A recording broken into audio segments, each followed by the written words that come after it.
Praise the lord. ఈరోజు దేవుడు మనతో మాట్లాడుతున్న వాక్యము వాగ్దానము నిర్గమాకాండము 3వ అధ్యాయము 12వ వచనము. ఆయన నిశ్చయముగా నేను నీకు తోడయుండును అని చెప్పను. హల్లెలూయా. ఎవరండి? మన దేవుడు, మన ప్రభువారు యేసయ్య నిశ్చయముగా నీకు తోడై ఉంటానని వాగ్దానం ద్వారా, వాక్యం ద్వారా మాట్లాడుతున్నారు. ఈ 2025 ఎండ్లోకి వచ్చేసాము. ఈ 2025 అంతా కూడా, మరి సంవత్సరం అంతా కూడా దేవుడు తోడు లేనిది, ఆయన కృప లేనిది మనం ఈ సంవత్సరం అంతా కూడా జయించలేమండి. మళ్ళీ వాక్యం ద్వారా చెప్తున్నాడు, మనం ఎన్నోసార్లు ఎన్నో పరిస్థితుల్లో, ఎన్నో ఇబ్బందులలో, కష్టంలో, నష్టంలో భయపడిపోతూ ఉంటాం. ఈ సమస్య నుండి ఎలా జయంను పొందుకోవాలి అని ఆలోచిస్తూ ఉంటాం. కానీ దేవుడు సెలవిస్తున్నాడు, I will certainly be with you. ఆయన నిరంతరము మనతో ఉంటాడండి.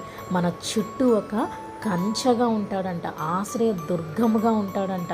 ఆ దుర్గమును దాటుకొని, కోటని దాటుకొని ఏ దుష్ట శక్తులు మనల్ని తాకినా కూడా ఆయన మనలో ఉన్నప్పుడు, మనలో ఉన్న ఆ దత్తపుత్ర ఆత్మ అయిన పరిశుద్ధాత్మ దేవుడు మనలో ఉన్నప్పుడు ఏవి కూడా మనలను ఏమాత్రము కూడా హాని చేయవు.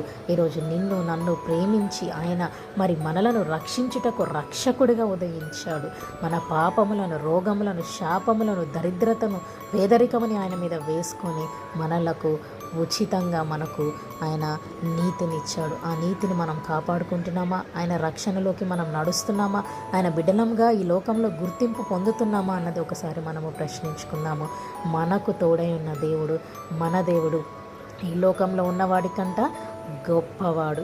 ఏ సాతాను శక్తులు మన మీద ప్రభావం చేసినా కూడా ఆయన తోడు మన మీద ఉన్నప్పుడు అన్నిటినీ మనము జయిస్తాము. యుద్ధము యెహోవాది. ఈ వాక్యం మన జీవితంలో నెరవేరాలని కోరుకుంటూ గట్టిగా ఆమేన్ చెప్దాం. May the lord bless you and give you peace.